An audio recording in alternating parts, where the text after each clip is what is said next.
Incrementary, and I've returned from a long hiatus and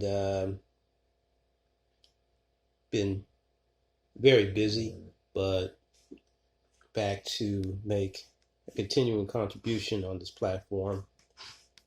I thought it was time to give my assessment of colonialism in a quick historical analysis.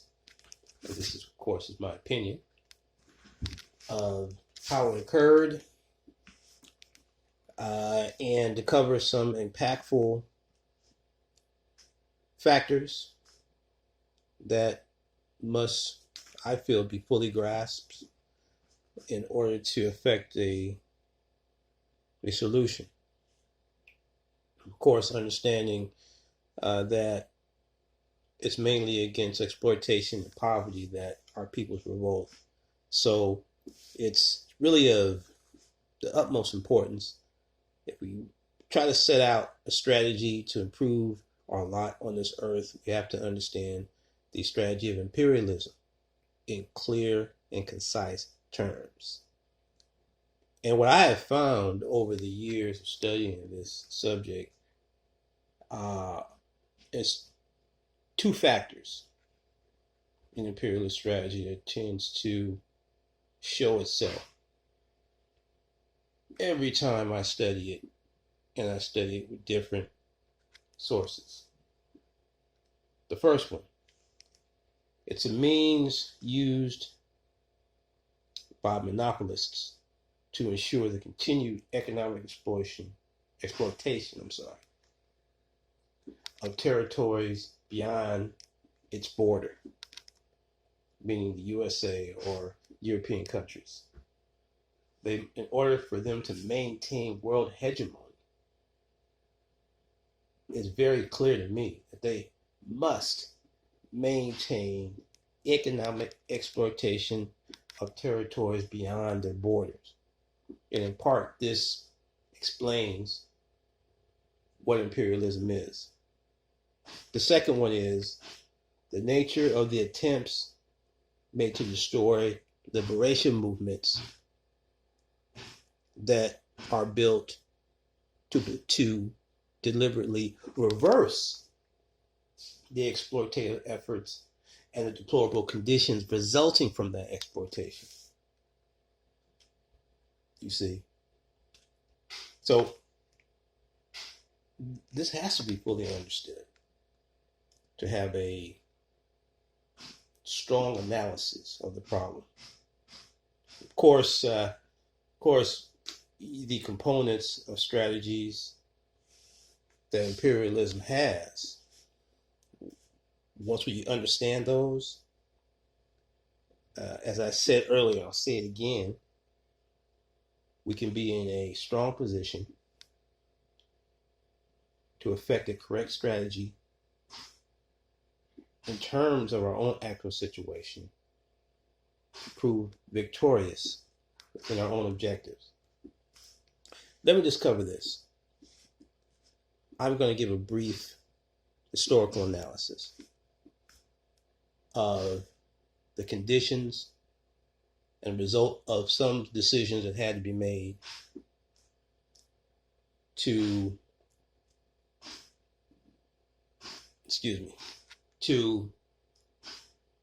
effectuate the problems that exploitative people on one hand have and continue to have, on the other, at the luxury, comfort, and monopolization of productive forces, which are land and precious resources and minerals, and why that dichotomy continues. But this is how I'll begin. And I'm basically beginning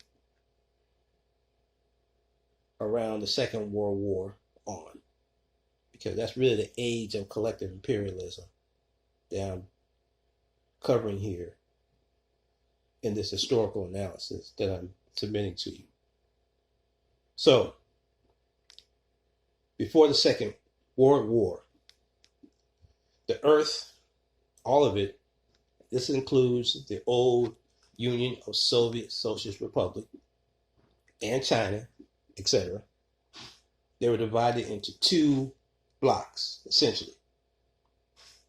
The first one, you had states practicing capitalism who were imperialists under the generally known form of imperialism.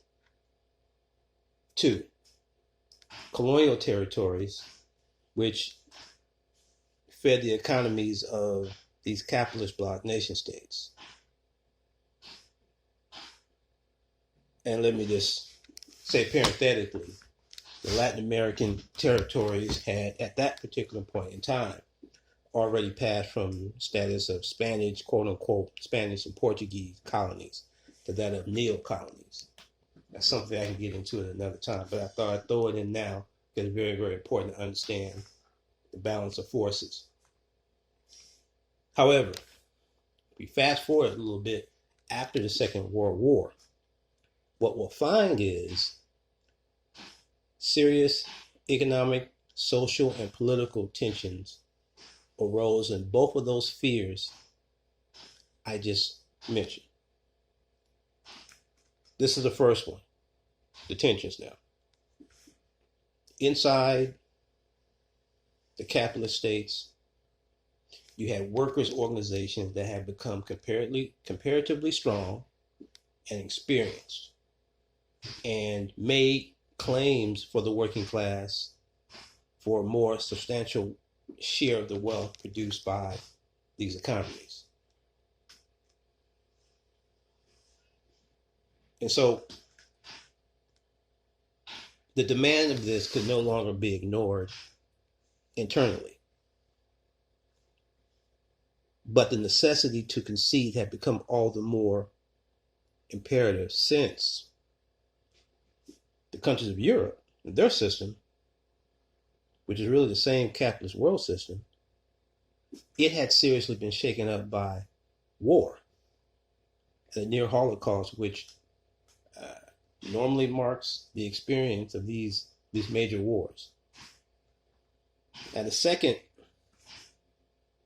political reason for political tension was, while the capitalist system of exploitation was coming to grips with that internal crisis, on the other hand, externally, the world's colonized areas were stirred with upsurge among liberation movements.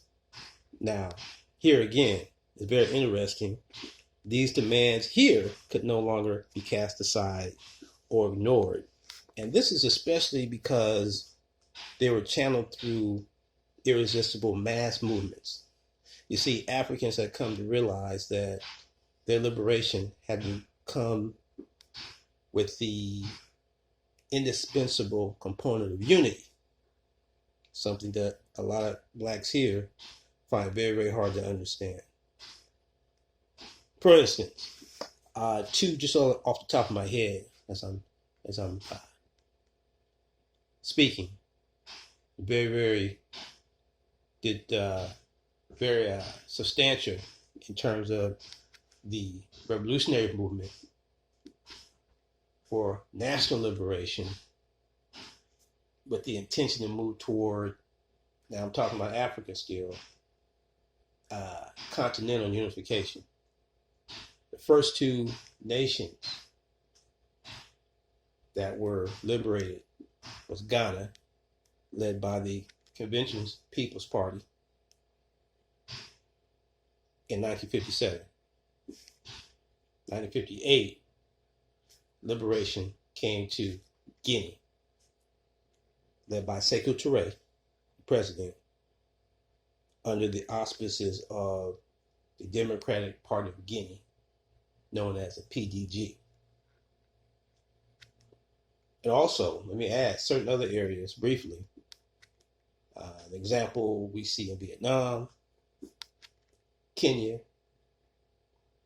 Algeria, also direct confrontation and really a readiness of oppressed people.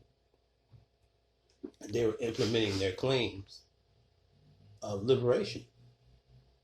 So here we see already, both in the colonial territories and in the Western states, the struggle is being waged against the same enemy. Some may not know that. That was the international finance capital under its internal, external forms of exploitation.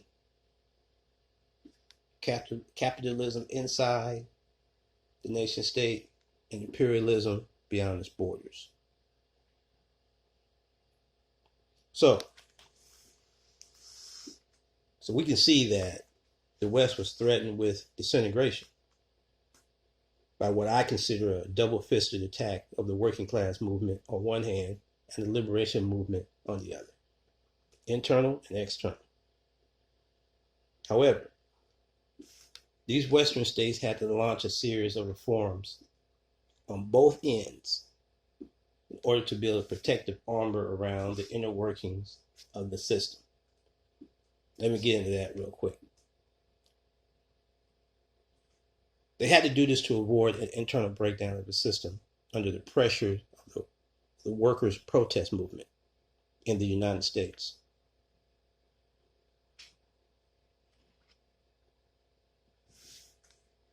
On the other hand, the governments of the Western countries granted their workers certain concessions, reforms, if you will, which didn't endanger the basic nature of the system itself. So, for instance, they gave them Social Security, higher wages, better working conditions, professional training facilities, and of course other improvements, all the way down to the New Deal and other things. These reforms helped to blur what I consider were fundamental contradictions and to remove some of the more glaring injustices, while at the same time ensuring the continued exploitation of the workers. See, I felt it was a myth that was established, and that was, on one hand, of an affluent society, but promising abundance and a better life for all. That part. That to me was a myth. But the basic aim, however, really was the establishment of a welfare state. And this was necessary because they felt, those in the government felt that it was really the only safeguard against the threat of quote unquote communism.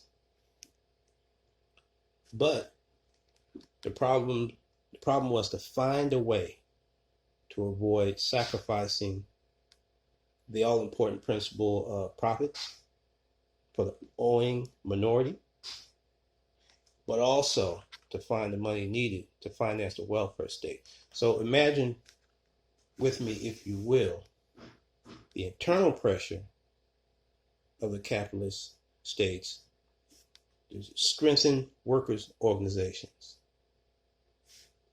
External pressure, as I said earlier, the expansion of liberation movements.